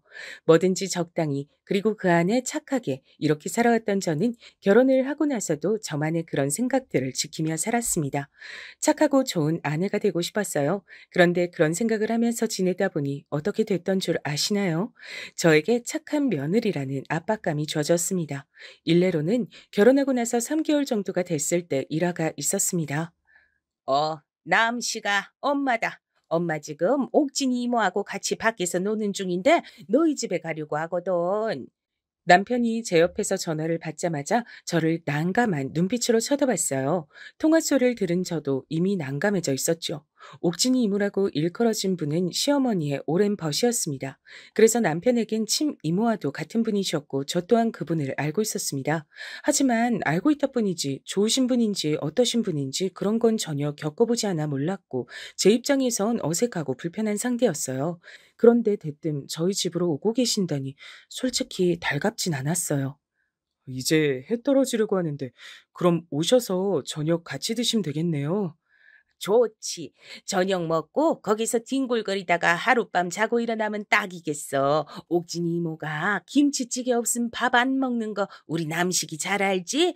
김치찌개만 맛있게 돼도 괜찮으니까 딴 건 신경 쓰지 말라고 남식이 네가 네 처한테 말을 잘 해놔. 남편이 어색하게 웃는 동안 처인 저는 속으로 한숨이 나왔죠. 김치찌개에 별로 자신도 없었고 옥진이 이모라는 분이 아무리 집안의 대소사까지 함께 하시는 분이라지만 대뜸 사전 예고도 없이 이렇게 오셔서 하룻밤까지 묵고 가신다는 게 마음이 불편했어요. 오시기로 작정을 하신 것 같은데 말릴 수도 없고 여기까지 일단 오시고 나면 하룻밤 주무시고 가시는 걸 막을 수도 없을 테고 그런 상황에서 제가 남편에게 기껏 한 말은 이것이었습니다. 여보, 이모님 오시면 잠자리 불편 느끼실 텐데 어떡하지? 어머님만 오시는 거면 괜찮은데 손님용 매트리스가 너무 아담하잖아. 베개도 부족하고. 저의 작은 속삭임을 듣고서 남편은 큰 목소리로 전화기에 대고 말을 했죠. 엄마, 수정이가 그러는데 이모 오시면 불편하게 주무셔서 안 된대. 잠자리가 불편하실 거라는데? 그래도 괜찮으셔? 왜 하필 얘기 전달을 그런 식으로 한단 말입니까? 남편은 본인도 괜히 두 사람의 깜짝 방문이 달갑지 않았던 터라 제가 꺼낸 내용은 핑계거리 삼게 돼서 좋았던 모양이지만 전 초조해졌어요. 그래서 제가 욕을 먹으면 어쩌나 싶어서요. 에이, 남씨가 그런 건 신경 안 써도 돼. 너 옥진이 이모가 해외여행 가서도 땅바닥에서 잘만 잔 사람인 거 몰라? 그냥 누울 자리만 있으면 만사 오케이야. 걱정 말고 우리 곧 갈 테니까 준비나 대충 해둬. 시어머니께선 명랑하게 대답하셨고 저희 부부는 이제 잠자코 시선 교환이나 하면서 집안을 급하게 청소하는 수밖에 없었습니다. 특히 저는 부엌에 가서 식재료를 살펴보느라 여념이 없어졌죠. 기왕이면 착한 며느리가 되어서 사랑받고 싶단 마음이었죠. 그래서 제가 그냥 불편한 상황을 감수하는 게 도리어 결국은 가장 편한 길일 거라고 믿었습니다. 집에 도착하신 시어머니께서 툴툴거리셨을 때도 참하게 굴었어요. 예. 네가 우리 아들한테 옥진이 이모하고 나하고 둘이 안 왔으면 좋겠다고 그렇게 말했니? 아니에요, 어머니. 갑자기 오신다고 해서 놀랐을 뿐이죠. 잠자리 불편하실까 봐 걱정됐던 거지. 두 분 오시는 게 싫은 건 아니었어요. 부디 말만 그렇게 하는 게 아니라 그게 진심이길 빈다. 근데 저녁 반찬은 김치찌개가 전부야. 집에 있는 거 대충 꺼냈구만. 시어미 정도는 별 손님도 아니다 이거지? 메뉴가 어쩜 이렇게 단출해? 그게 있는 재료가 얼마 없어서요. 마침 내일 장 보러 가려고 했던 참이라 오늘은 냉장고가 좀 비었어요. 그래서 있는 걸로만 차렸습니다. 다음에 오시면 더 맛있는 걸로 차려드릴게요. 내일 보려던 장 오늘 보면 어디가 덧났을까? 그리고 우리 남식이가 평소에 집에서 얼마나 별 볼 일 없게 먹고 살았을까 하는 게 내 눈에 보여서 마음이 좀 그렇네. 금쪽 같은 아들내미 장가 보내놨더니 집에서 밥도 제대로 못 먹고 사는구나. 아휴, 내가 이럴까봐 진작 여기 와서 살림살이 들쑤셔 놓을까 싶다가도 아직 신혼이니까 알아서 살림 꾸리고 밥 해먹고 이러고 살고 있으랍시고 내가 그냥 뒀었는데 괜히 그랬다 싶다. 역시 어른이 참견을 해야 제대로 돌아가는구나. 간장도 이게 뭐야. 꼴랑 진간장 하나 두고 산다. 우리 남식이가 국간장 맛을 얼마나 좋아하는데. 시어머니께서 부엌을 기웃거리시며 타박하셨을 때 저는 제가 미흡한 게 많았다고 생각하면서 반성이나 하고 있었습니다. 차려진 게 별로라서 많이 안 먹을 것 같다고 하셨으면서 막상 식사가 시작되자 한 그릇 뚝딱 해치우시더라고요. 그럴 수밖에 없으셨겠죠. 김치찌개에 계란말이, 김까지 밥도둑 조합이었으니까요. 잘 드셔놓고도 남편 안 볼 때 저한테 오셔서 음식은 가짓수가 중요하다 이런 말씀을 어찌나 귀따갑게 하시던지요. 우리는 그냥 거실에서 대충 TV나 보다가 즐겁게 시간 보내고 자면 된다. 너희들 어서 방에 들어가서 자라. 주무실 때도 그렇게 호탕한 말씀을 하시더니만 아침이 되자 저한테 오셔서 밤새 등이 아파 죽는 줄 알았다는 소리를 어찌나 하시던지 제가 죄인이 된 것 같았습니다. 남편 앞에선 딱히 안 그러셨어요. 근데 저한테 따로 오만 소리를 다 하시니까 제가 정말 심란했습니다. 어머님, 제가 다음엔 더 잘해드릴게요. 이번에 신경 못 써드려서 죄송합니다. 그래. 다음에 어떻게 하나? 어디 한번 보자. 그리고 너 앞으로 우리 남식이 밥 좀 잘 챙겨줘라. 결혼하고 나서 오히려 볼 사람 불쌍하게도 쏙 빠진 걸 보니까 내가 마음이 아파서 네가 도무지 곱게를 안 보인다. 넌 오히려 낯빛이 좋아졌잖아. 제가요? 화장품을 바꿨는데 제 피부에 잘 맞나 보네요. 사실 제가 바빠서 더 못 챙겨 먹었는데 아무튼 밥 차리는 거 신경 써서 잘 지내겠습니다. 예쁘게 봐주세요. 예뻐야 예쁘게 봐주지. 일단 너 하는 거 봐서. 헤헤 웃으면서 고개를 꼬박 숙여 보였던 그때 제 자신에게 저도 묻고 싶어요. 대체 뭘 예쁘게 봐달라고 그렇게나 저 자세로 굴었던 걸까요? 전 미움받고 싶지 않기도 했지만 저로 인해서 시댁이 서운한 기분을 느끼게 되는 것 자체가 싫었던 듯 싶어요. 그렇게 되는 게 싫어서 제가 귀찮고 힘들고 피곤하더라도 감수하면서 지내는 게 낫다고 여겼습니다. 불편함을 참지 않고 사는 건 왕이나 가능한 일이라고 생각했어요. 예, 너 혹시 집에 굴소스라는 거 있니? 내가 뭐 좀 하려고 하는데 그게 꼭 들어가야 한다고 하더구나. 근데 나는 그런 소스들이 영 느끼해서 집에 안 사다 놓거든. 그래서 딱 한 번만 쓸 양만 있으면 좋겠는데. 네, 어머님, 굴소스요? 있어요. 종류도 두 가지 있는데요. 혹시 모르니까 두 개 다 가지고 가볼까요? 그래, 잘 됐네. 없다고 하면 사서 들고 오라고 시킬 참이었는데 그거 들고 와라. 이왕이면 오전에 일찍 오면 좋고 여기 와서 요리하는 것 좀 네가 도와주고 그래라. 네, 그럴게요. 부지런히 준비해서 가겠습니다, 어머님. 시어머니께서 찾으시는 게 저한테 있다는 것만으로도 뿌듯해서 그걸 챙겨서 시댁으로 부지런히 발걸음을 했던 모습이 그 시기에 저였습니다. 시어머니께서는 지인분들과 교류가 활발하신 분이었어요. 당신의 친척들과도 교류를 꾸준히 이어가셨으니 인맥 관리는 기본적으로 신경 써서 해오신 분이라고 할 수 있었습니다. 저는 인간관계를 깊고 좁게 사귀는 스타일이었기 때문에 종종 시간 맞는 지인분들과 여행도 가시고 이런저런 맛집도 다니시며 서로의 집에 초대를 하며 노시는 시어머니의 모습이 신기하면서도 어딘가 멋져 보인다고 생각을 했던 것 같아요. 좋게 보였다는 것이죠. 시댁에 가면 시어머니께서 지인분과 통화하시는 광경을 자주 봤고요. 심지어는 시댁으로 놀러온 지인분들과 마주쳐서 인사를 나누는 일도 있었습니다. 우리 며느리가 얘가 기본적으로 좀 맹해서 그렇지 착한 편이야. 부엌 일에 손이 워낙 굼떠서 그렇지 요리도 영 못하는 솜씨는 아니고 그래서 현재까지의 평가는 그럭저럭 쓸만하다거나 할까? 저를 겨냥하며 당신의 지인분들께 그런 소리를 하시는 걸 들은 적이 있었어요. 그때 저는 부엌에서 과일을 깎던 중이었고 시어머니께선 지인 두 분과 거실에 상을 펴놓고 차를 드시는 중이었습니다. 며느리를 고분고분한 인물로다가 잘 들였네. 좋겠다. 나는 며느리가 큰 년이고 작은 년이고 싸가지가 없어서 볼 때마다 화병 날 것 같아. 마음 같아선 확 둘 다 이혼시키고 싶은데 울 아들들 이혼남 만들 순 없으니까 참는 거야. 저런 그러길래 내가 그것들 기어오르지 못하게 초장에 단속 좀 하라 그랬잖아. 내 말 안 듣고 살더니 결국 그렇게 되네. 아유, 몰라. 그냥 짜증나. 원래 며느리가 시어머니 눈치 보고 머리 숙이고 사는 게 정상 아니야? 나도 그렇게 살았는데. 그것들은 왜 그렇게 대가리가 빳빳한지 모르겠어. 그런 의미에서 난 자기가 너무너무 부럽다. 배 아파서 부럽단 말 하기 싫은데 안 할 수가 없어. 나도 자기처럼 편하게 부려먹는 며느리 있었으면 좋았을 텐데. 아이고 참. 내가 표현이 좀 그랬니? 아니, 맞는 말 했네. 편하게 부려먹는 중 맞아. 근데 아직 멀었어. 갈 길이 구만리야. 나도 며느리 교육에 한참 더 바쁠 것 같아. 세상 일 중에서 어디 거저 얻는 게 하나라도 있어? 전부 다 노력하고 계획을 세운 다음에 얻어지는 것들이지. 내가 그래서 우리 며느리한테 앞으로 계속 부엌 일을 빡세게 시키려고 하잖아. 반찬을 사다 먹는다, 어쩐다 하면서 식은빵 떠는 젊은 것들이 오죽 지천에 널렸어야지. 우리 아들한테 그런 거 먹는 결혼 생활을 난 절대로 하게 할 생각이 없어. 이 기분을 뭐라고 설명해야 할지 모르겠는데 왠지 모욕을 당한 것만은 확실한 것 같은 그런 기분이 들어서 머리가 어지러운 통에 과일 접시를 얼른 내가지 못하고 잠시 싱크대에 몸을 기대고 서 있었습니다.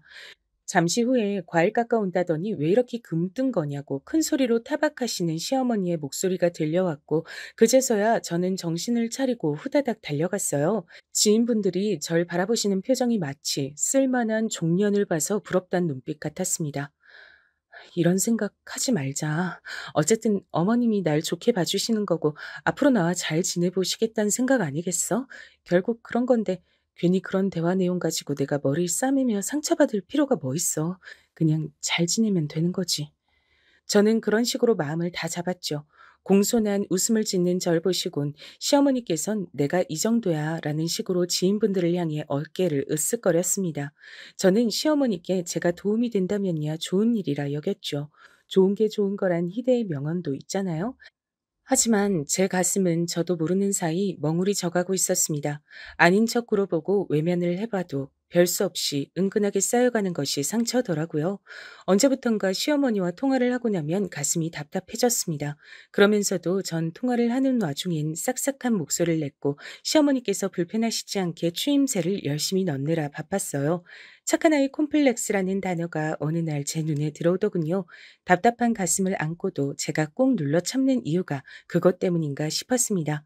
다른 사람들로부터 착한 아이라는 소리를 듣고 싶으니까 스스로의 욕망을 억누르고 억지로 노력하며 행동하는 게 착한 아이 콤플렉스라고 하더군요. 착하게 굴지 않으면 사랑받지 못하고 미움을 받게 될 것이라는 불안감에 생기는 방어 기제의 일환이라는 설명의 대목에서 가슴이 뜨끔거렸습니다. 제가 아무래도 착한 며느리 콤플렉스 환자인 것 같았거든요. 혼나고 미움받는 것, 그것을 상상만 해도 꺼려지는 느낌이 들었어요. 하지만 마냥 참고 살기엔 제 가슴이 시간이 갈수록 답답하게 무거워져 가고 있었죠. 제가 이런 며느리니까 시어머니께선 점차 날뛰기 시작하였고 그건 남편도 딱히 예외가 아니었습니다. 경기도 파주에 어마어마하게 큰 규모의 대형 카페가 생겼다고 하길래 젊은 사람들 다 거기 가서 논다는데 저도 한번 가보고 싶었어요. 남편도 그곳의 사진을 보더니 대본에 오케이 하더군요. 설레는 마음으로 어느 주말에 날짜를 정했습니다. 그날은 마침 시어머니께서 경기도 성남에 지인분의 자녀 결혼식에 참석하신다는 날이기도 했어요. 즐거운 기분으로 일찍 일어나서 아침밥 차려서 남편이랑 먹고 점심때 맞춰서 카페에 도착하기에 가려고 준비해 들어갔을 때였습니다. 남편이 갑자기 걸려온 전화를 받더라고요. 네, 엄마. 뭐라고요? 옥진이 이모가 편찮으세요? 딱 그 소리를 듣는데 예감이 안 좋더라고요. 아니나 다를까 전화를 끊고 남편이 하는 소리가 본인이 시어머니 오늘 결혼식장까지 모셔다 드려야 할 것 같다 그랬습니다. 엄마가 원래 옥진이 이모네하고 결혼식 같이 참석하려고 하셨잖아. 이모네 큰딸이 모셔다 드린다 그래서. 근데 아침부터 갑자기 이모가 편찮으시다네. 그래서 그 집 따님이 못 모셔다 드리게 된 거야? 어머님은 자기한테 부탁을 하신 거고? 그래, 알았어. 뭔 상황인진 알겠는데, 그러면 나는 2주 동안 오늘만 기다렸는데. 어쩔 수 없지. 그렇다고 엄마가 부탁하시는데 어떻게 안 들어드려? 혹시 심심한 거면 당신도 같이 갈래? 지금 심심해서 하는 소리가 아니잖아. 거기로 한 일정이 엎어졌으니까 너무 실망스러워서 하는 소리지. 자기가 성남까지 다녀오면 시간이 너무 늦을까? 엄마 모셔다만 드리고 내가 얼른 오면 괜찮을 것 같기도 해. 결혼식장에서 지인분들 엄청 만나실 테니까 돌아오시는 건 얻어 타실 차가 되게 많을 거야. 어차피 거긴 저녁까지도 많이들 가는 카페라면서. 그럼 오후에 가도록 할까? 그래, 알았어. 자기가 어머님 모셔다 드리고 와. 난 기다리고 있을게. 고대했던 외출이라서 남편을 보내는 게 썩 내키진 않았지만 뭐 어쩌겠어요. 시어머니께서 그런 부탁을 하셨는데 거절할 도리가 있어야 말이죠. 남편이 차를 끌고 나간 뒤 전 혼자 다른 일을 하며 시간을 보냈습니다. 대충 2시가 되면 남편한테 연락이 올 줄 알았는데 그 시간이 지나도 깜깜무소식인 거예요. 결국 3시에 남편에게 전화를 걸었습니다. 자기 도대체 언제 와? 출발은 했어? 혹시 오고 있는 중인 거야? 아, 그게 나도 엄마 내려다 놓고 바로 가려고 했는데 굳이 나보고 결혼식 다 보고 가야 한다고 엄마가 자꾸 그러셔서 결혼식 다 보고 밥 먹고 그러고 나서 엄마 아시는 분들한테 다 인사드리고 하다 보니까 이 시간이 됐네. 아, 그랬구나. 알았어. 그럼 이제 출발하는 거지? 자기가 어머님도 다시 모시고 오는 거야? 그래야지. 근데 암만 해도 오늘 파주에 카페는 못 갈 것 같다. 왜? 지금이라도 와서 나랑 같이 출발하면 되잖아. 근처 식당에서 일찍 저녁 먹고 카페로 가면 딱일 것 같은데. 엄마만 모셔드리는 게 아니라 엄마 친구분도 내가 되게 모셔다 드려야 될 것 같아. 원래 그럴 생각은 없었는데 지금 여기 돌아가는 분위기를 보니까 왠지 그렇게 될 것 같네. 차도 많이 막히는데 굳이 오늘 파주 가지 말자. 엄마가 오늘 끝까지 나보고 에스코트 해달라고 하셔. 제 귀를 의심했습니다. 에스코트라니. 시어머니께서 남편을 꽉 잡고 안놔주시는 게 분명한 상황인 듯 했어요. 누가 누굴 욕하겠나요? 저부터도 시어머니 눈치 보면서 전전긍긍하며 지냈는데 남편한테 뭐라고 하기도 애매해서 그냥 알겠다 그랬습니다. 냉장고에 있는 반찬들 꺼내서 계란 후라이 하나에다가 밥을 비벼 먹는데 고추장을 많이 넣었음에도 제 답답한 가슴이 안 풀리더라고요. 오히려 점점 더 꽉 막히는 것 같았어요. 오늘 일정이 설레서 가진 준비를 했던 제 모습이 우스웠죠. 엄마가 오늘 재밌으셨나 봐. 많이 웃으시는 거 보니까 나도 좋더라. 솔직히 귀찮은 마음으로 움직인 거였는데 엄마 기분 좋으신 거 보니까 내가 고생하길 잘했다 싶어. 집으로 온 남편은 그런 소리만 실컷 주절거렸습니다. 그 안에 전 안 들어 있었어요. 그제서야 저는 남편이 빈말이나마 절 향해 미안해라는 소리를 안 했다는 걸 깨달았죠. 전 당연하게 사과를 안 받는 존재가 된 듯 했어요. 결혼하고 나서 얼마 안 됐을 때까지만 해도 분명 남편은 자기 시댁의 일 앞에서 제 눈치를 조금씩 살폈습니다. 그랬던 모습을 제가 몇 번 봤기에 기억하고 있었어요. 그런데 언제부턴가 안 그러더라고요.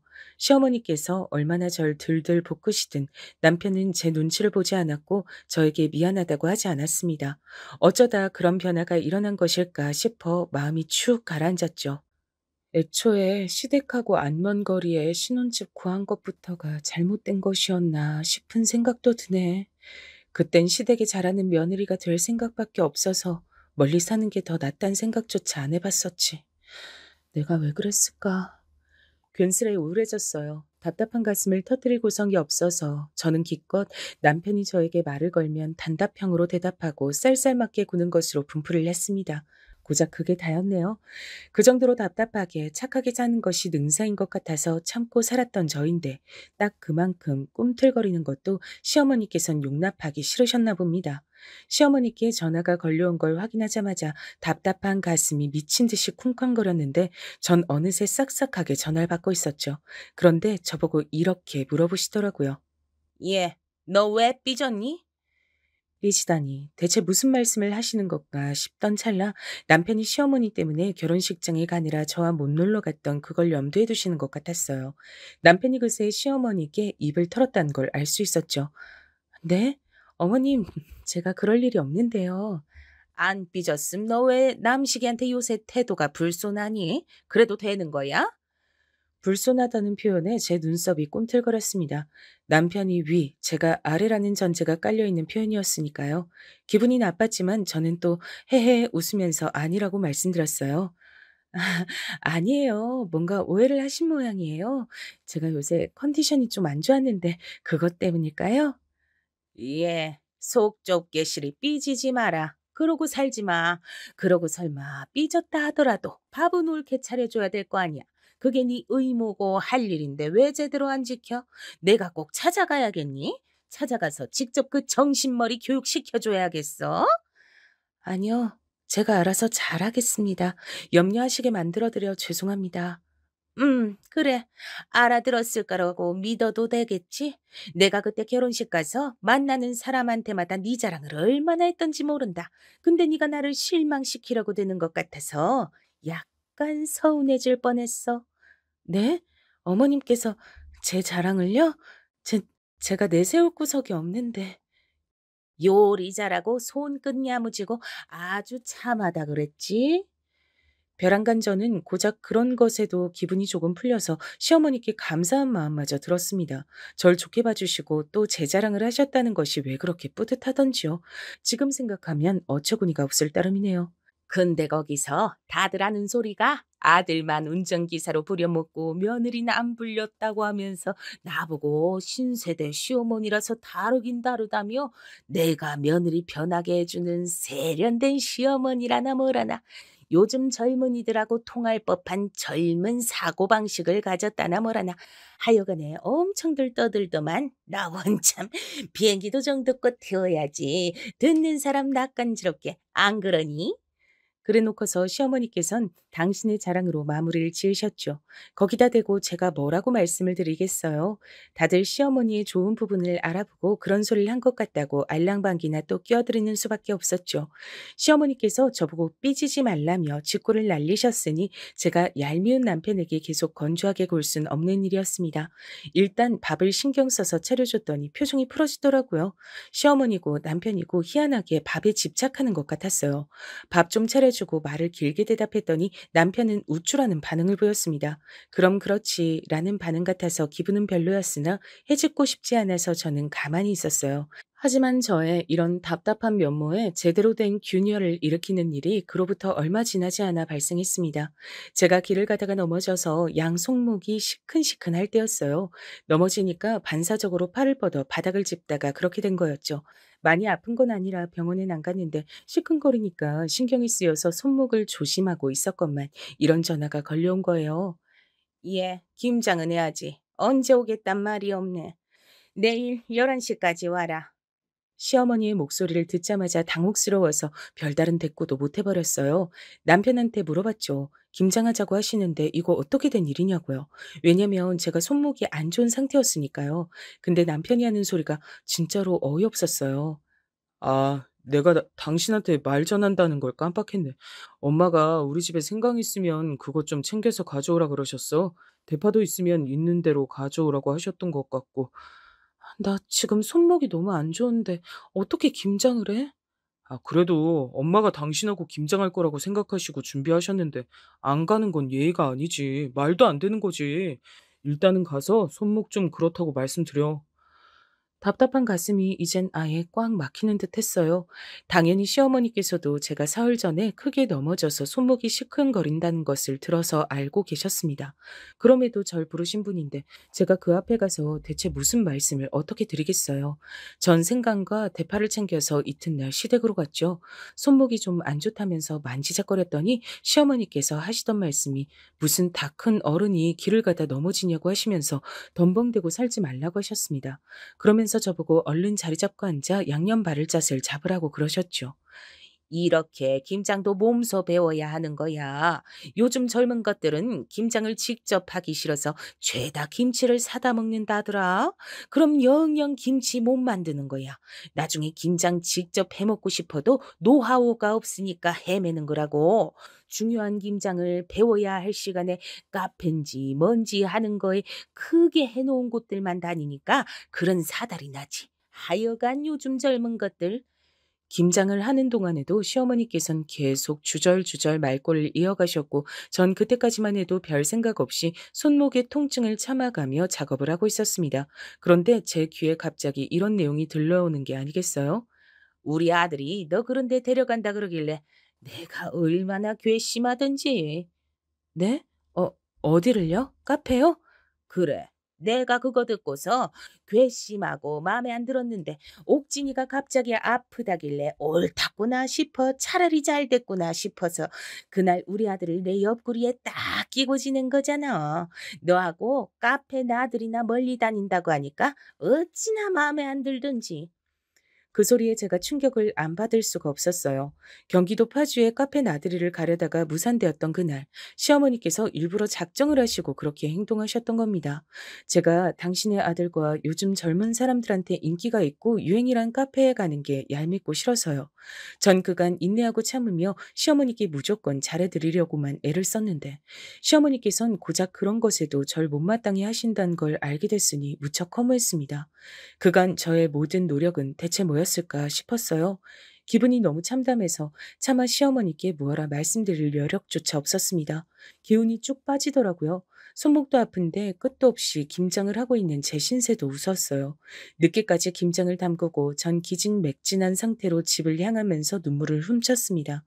제가 아무리 잘해도 저를 당신의 아들을 빼앗아간 존재 정도로 취급하시는 것 같은 시어머니의 태도가 제가 손목이 안 좋은 상태란 걸 아시면서도 태연하게 일을 시키신 것이 절 너무나도 서럽게 만들었습니다.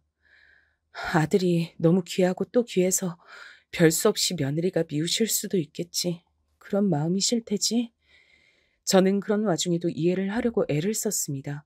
그건 시어머니를 위해서가 아니라 더 이상 비참해지고 싶지 않은 제 자신을 위한다는 측면이 컸어요.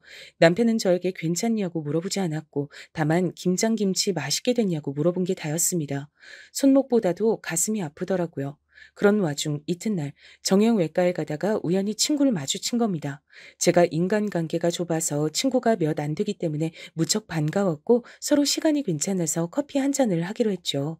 저보고 손목은 왜 아픈 건지 그리고 안색은 왜 그렇게 나쁜 건지 친구가 물어봤는데 제가 그 물음 하나에도 눈시울이 시큼해졌습니다.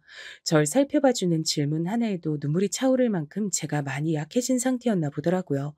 놀란 친구는 저에게 사정을 캐물었고 전 어렵사리 무거운 입을 열었습니다. 그러자 다 듣고 난 친구가 열받아서 미치겠다며 테이블을 주먹으로 콱 내리치더니 저에게 의외의 소감을 밝혀왔어요. 시어머니보다 남편이 더 얄밉고 싫단 겁니다. 내 얘기 하나 해줄까? 사실 나도 결혼하고 나서 얼마 안 됐을 때 시댁 식구들이 걸핏하면 미리 말도 안 하고 막 집에 찾아오고 그랬었어. 근데 난 싫다고 말하는 것 자체가 싫어서 계속 참고 있었던 거야. 그러다가 어느 날 시누이네가 갑자기 또 놀러 온다고 했을 때였는데 난 또 그냥 알았어요. 이렇게 하고 나서 내 속을 다스리고 있었거든. 근데 우리 신랑이 시누이한테 연락해서 오지 말라고 한 거야. 시댁 식구들한테도 연락 싹 돌려서 앞으로 오지 말라 그랬어. 난 그거 듣고 옆에서 화를 냈지. 내가 기껏 힘들게 참아냈는데 왜 초치냐고. 그간 내 노력을 왜 수포로 돌려놓냐고. 그랬더니 우리 신랑이 뭐라 그랬던 줄 알아? 글쎄, 짐작이 안 가. 너한테 뭐라 그랬는데? 자기 식구들 서운할까 봐 참고 지내는 게 바보 같대. 내가 바보 같아 보인다 그랬어. 그리고 자기가 사랑하는 여자가 바보 같아 보이는 걸 좋아할 남자는 세상에 아무도 없을 거래. 결혼했으니까 이제 자기 기준은 자기 식구들이 아니라 와이프인 나라 그러더라. 우리 신랑이 딱 그렇게 말을 했을 때 정신이 번쩍 들더라고. 시댁에 밉보일까 봐 억지로 참으려고 들었던 거. 그거 진짜 미련했던 것 같았어. 그리고 미처 생각하지 못한 부분이었지만 친정 엄마 생각이 나서 죄송하기도 했고 내가 바보같이 참으면서 결혼 생활한다는 거 알면 엄마가 슬퍼하실 것 같았거든? 친구의 말을 들으면서도 저도 자동으로 깨우쳐졌어요. 맞는 말이더라고요. 틀린 부분이 없었습니다. 또한 친구는 저에게 착한 며느리가 되고 싶어서 자꾸 그렇게 행동하게 되면 그 노력 다음에 다가오는 허무함 때문에 우울감이 생기는 것이라고도 알려줬죠. 늘 답답했던 가슴이 그 순간 깨어지면서 아픈 한편으로 시원한 느낌도 들었습니다. 착한 며느리가 되어야 한다는 생각을 가지고 지내다 보니까 이런저런 크고 작은 일들이 그간 있었고 그러면서 내 마음만 때마다 무거워지고 우울해졌지. 아주 가끔씩은 어디론가 훌쩍 떠나버리고 싶다는 생각도 들었어. 그냥 막 사라지고 싶은 충동이 들었는데 이게 절대로 정상이 아니었구나. 더 이상은 지난 날들처럼 전전긍긍하고 스트레스 받으면서 가슴 답답하게 살고 싶지 않았습니다. 전 손목을 치료받는 중이란 핑계로 집에 있는 반찬들만 꺼내줬을 뿐 남편에게 새로 요리를 해주지 않았어요. 그랬더니 남편이 툴툴거리면서 밥을 안 먹고 그냥 본인이 직접 라면을 끓여 먹더군요. 그러라고 내버려뒀습니다. 그 다음에도 또 라면을 끓여 먹길래 또 내버려뒀어요. 나흘째 시어머니의 이런 연락을 받았습니다. 너 손모가지 부러졌니? 아니요, 안 부러졌는데요, 어머님. 근데 왜 우리 아들 밥을 안 차려줘? 내가 너한테 항상 그랬지? 밥은 좀 잘 챙겨달라고. 우리 아들 밥 잘 먹고 다니게 해달라고. 근데 그게 그렇게나 너한테 어려운 거였어? 손모가지 부러진 것도 아닌데. 이번 주에 나한테 왜 연락은 안 했고? 부러진 건 아니지만 시큰거리면서 많이 아파요. 넘어지면서 손목으로 짚으면 이런 경우가 많다고 병원에서 그러더라고요. 관리 잘해야 된다 그랬습니다. 재료 썰고 어쩌고 하면서 요리하다 보면 너무 손목이 신경 쓰일 것 같아요. 거기까진 내가 너그러이 그렇다 치겠는데 나한테 연락은 왜 안 했을까? 안부 전화 빼먹은 거랑 손목 시큰거리는 거하고 무슨 상관이길래? 안부 전화요? 저희 그이가 어머님하고 워낙 긴밀하게 연락을 잘 주고받는 듯해서 저는 굳이 연락을 안 드렸습니다. 지금도 보세요.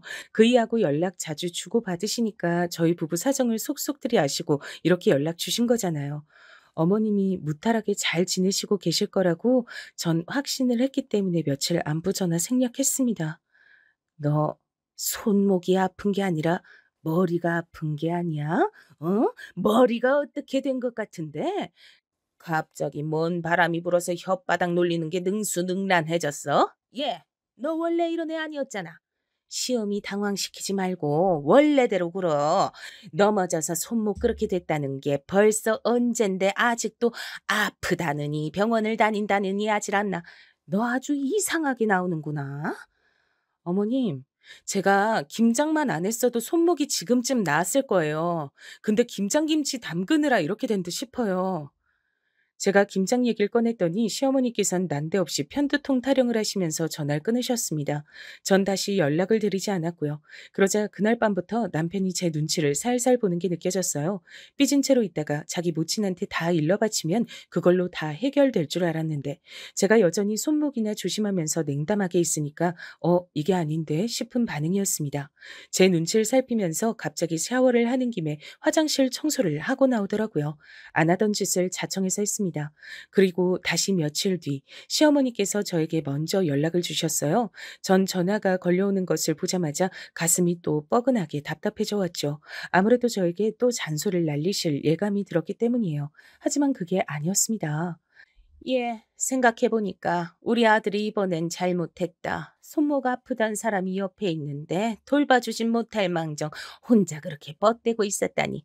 네가 서운했겠어. 아프면 별게 다 서운한 법인데 안 그러니?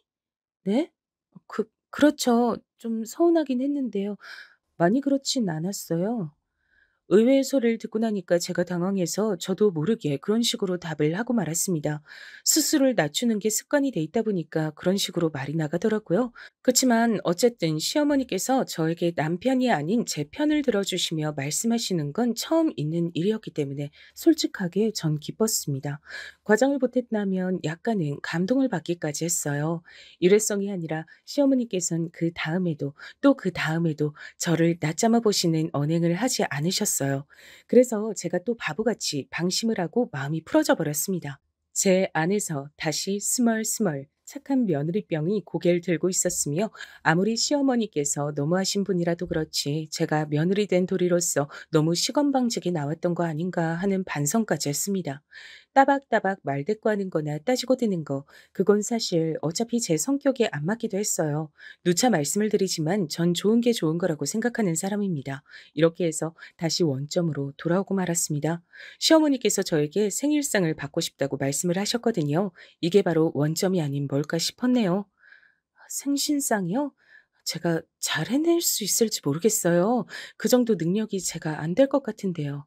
안 되기는 해보기 전엔 모르는 법이지. 나랑 친한 사람들 이번에 내 생일에 다들 모여주겠다 그랬거든.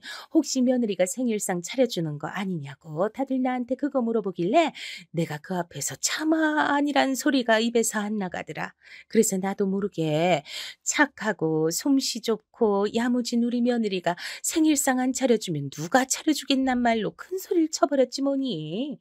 네? 이미 그렇게 말씀을 다 해 놓으셨다고요? 그러면 제가 어떻게든 해 볼게요. 그래, 예, 생일상이란 게 뭐 별거니? 다른 며느리들이 자기 시어머니 생신상 차릴 때 어떻게 하는지 그런 거 주변에 물어볼 때 있으면 물어보고 인터넷에 찾아서 나오는 거 있으면 그런 거나 좀 참고하고 그렇게 해서 간단하게 차리면 돼. 차려진 음식이 중요한 게 아니라 네가 내 생신상 차렸다는 거 그게 중요한 거니까 뭐든 마음이 중요하지. 저는 그 마음이란 두 글자에 꽂혀서 생신상을 반드시 성공적으로 차려내리라 결심을 하고 말았습니다. 준비에 들어가면서부터 사실 머릿속으로 내가 또 왜 이러고 있을까? 이러는 게 맞을까? 이런 생각이 계속 들긴 했어요. 하지만 그런 생각을 하면 할수록 저만 손해인 것 같아 일부러 무념무상으로 생신상만 준비하려고 들었죠. 시댁에 있는 커다란 상 두 개를 거실에 펼쳤을 때 그 위에 음식들이 가득해야 했으므로 전 머리를 싸매며 고심에 들어갔습니다. 메뉴를 다 선정한 후에는 재료들도 신선하고 좋은 걸로 다 공수를 해왔고요. 잡채 같은 경우엔 요리법을 3개나 봐가면서 연구를 했습니다. 생신상 차리는 3일 전부터 육수도 끓여서 그걸로 요리를 했었네요. 그런 정성을 다했기 때문에 전 스스로 떳떳했고 뿌듯했어요. 이른 시각부터 그것들을 전부 바리바리 싸들고 시댁으로 향했습니다. 시댁에 도착하자마자 부엌으로 가서 음식을 데우고 몇 가지는 즉석에서 하고 정신없이 바빴습니다. 그러다 보니까 어느새 시어머니의 가까운 지인분들이 다 오셔서 거실에 자리를 잡은 뒤였어요. 전 음식을 내갔고 그럴 때마다 지인분들의 인사를 받으면서 해사하게 웃었습니다. 제가 거의 마지막 음식을 내간 뒤 부엌으로 다시 발길을 돌렸을 때였어요. 근데 접시를 옳게 놨는지 아니었는지 헷갈려서 거실 쪽으로 몸을 틀었고 그 덕분에 시어머니의 목소리를 선명하게 들을 수 있었습니다. 어유, 난 됐다고 하는데도 우리 며느리가 굳이 이렇게 생일상 차려주겠다고 난리를 치지 뭐야. 내가 길을 잘 들여도 너무 잘 들여놨나 봐. 다들 며느리 교육시킬 때 주의하시오. 교육이 너무 지나치면 충성스러운 정도가 부담스러운 희대의 종년이 당생하니까. 그 자리에 모두가 깔깔 웃었습니다. 재밌다며 신이 나게 웃는 소리에 맞춰 제 가슴은 안 좋은 의미로 요동치고 있었죠. 뭐랄까, 그냥 바보가 된 것 같았어요. 시어머니께서 아무래도 허세를 부리고 싶으셔서 그러는 모양이었는데 그럴 거란 생각을 하는 와중에도 제가 바보 취급을 받았다는 기분을 지울 수가 없었습니다. 이런 순간에 제가 뭘 어쩌겠나 싶어서 터덜터덜 부엌으로 가서 후식 그릇이나 미리 준비를 하려던 바로 그때였습니다. 예. 너 지금 뭐 하자는 거야? 이런 식으로 나를 엿먹이는 거야? 지금 다들 갈비찜 없는 거 알고서 수군거리기 시작한 건 알고서 지금 태평하게 있는 거니? 갈비찜 어디니? 갈비찜이요? 어머님, 그건 준비를 안 했는데요.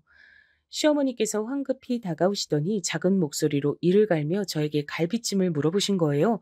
그리고는 제가 고개를 가로젓자마자 제 뺨을 후려치셨습니다. 이런 개념 하나 없는 천치 같으니라고 이 무시가 어떻게 시어미 생신상 차리면서 갈비찜을 빼먹어? 죄송해요. 다른 게 많아서 갈비찜은 없어도 될 줄 알았어요. 그런데 어머님, 아무리 그래도 제 뺨을 치시는 건 너무한 거 아닌가요? 어머님 눈엔 갈비찜 없는 것만 보이고 다른 음식들 많은 건 안 보이나 봐요? 얘가 또 이러네. 일전에도 한번 갑자기 싸가지 없어져서 날 아주 당혹시키더니만 또 싸가지를 상실하셨어? 예, 너 정신 차려. 어디서 감히 눈 똑바로 뜨고 그따위로 말댔구야. 머리 정리하고 얼른 저기 가서 갈비찜 없어서 죄송하다고 정중하게 모두를 향해 직접 사과드려. 네가 직접 수습해야지. 멀리 사시는 자주 뵐 수 없는 친정 부모님의 얼굴이 눈앞에 아른거렸습니다. 저에게 충고를 해주던 친구의 모습도 떠올랐고요. 늘 자리 보고 다리 뻗는다는 말도 생각이 났고 매사에 저한테 고마워하시는 법 없이 무조건 끝도 없이 요구하고 바라고 시켜대는 시어머니의 진한 모습들도 파노라마처럼 제 머릿속을 스쳐갔습니다. 생각을 끝낸 저는 고개를 끄덕였어요. 네, 알겠어요, 어머님. 가서 직접 사과드리겠습니다.